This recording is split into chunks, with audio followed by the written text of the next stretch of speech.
you ever dreamt of a better version of yourself?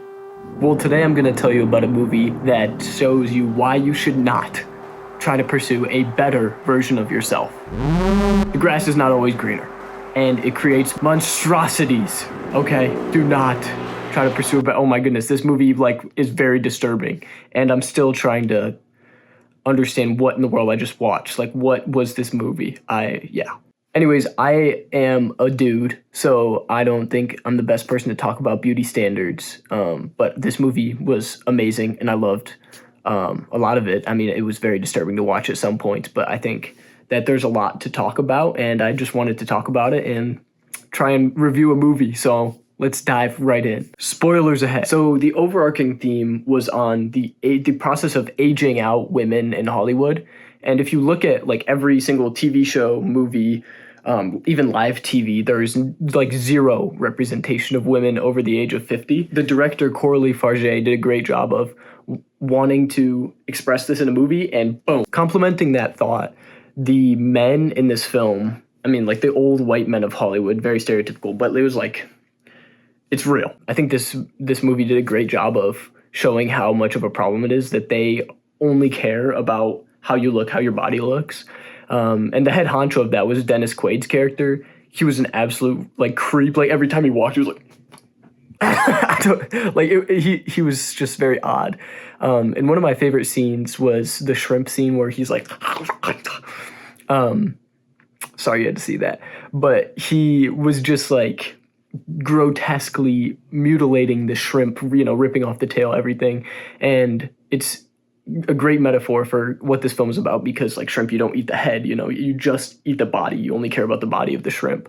And that's, exactly what Dennis Quaid did when he kicked out Demi Moore's character after she was over the age of 50. And it was just extremely disturbing watching this man eat shrimp. Every way they were just so good at making scenes disturbing. And continuing that, this movie was definitely not made for the old white men in Hollywood. It was made for aspiring actresses or women who are trying to appeal to the beauty standards. And it's a warning of do not listen to those people, because they are so unimportant. They're creepy. They're weird. Don't listen to them. And this movie did a great job of just showing you that whoever is judging you, the guys in your life who are judging you, they're just they're weird. And they did a great job of having some weird dudes.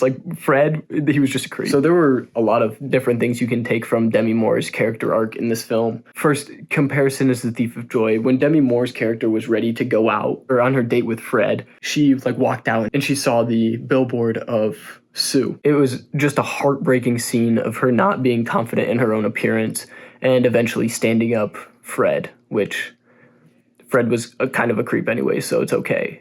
She didn't need his validation. This movie was not just a critique on the overarching system of Hollywood as a whole, but more a warning to people who want to change their bodies to look better and are constantly trying to become more attractive. And almost a critique on plastic surgery or nose jobs or anything like that. Because in reality, there's no such thing as better. There's no such thing as a life that's better than yours. J. Cole.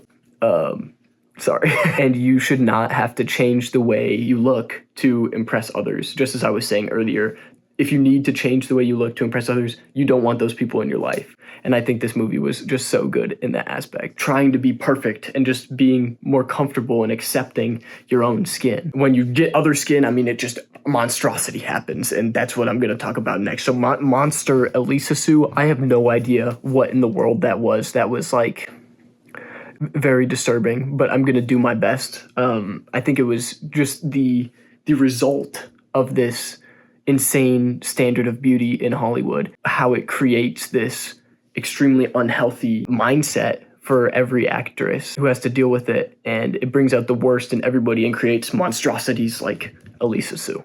There's a bunch of stuff I missed about this movie, but that was just my thoughts. I needed to talk about this movie because it was just very, very disturbing. So I'd love to see everybody else's opinions in the comments, especially yours, Aryav. Thank you so much, everybody. I'll see you next week.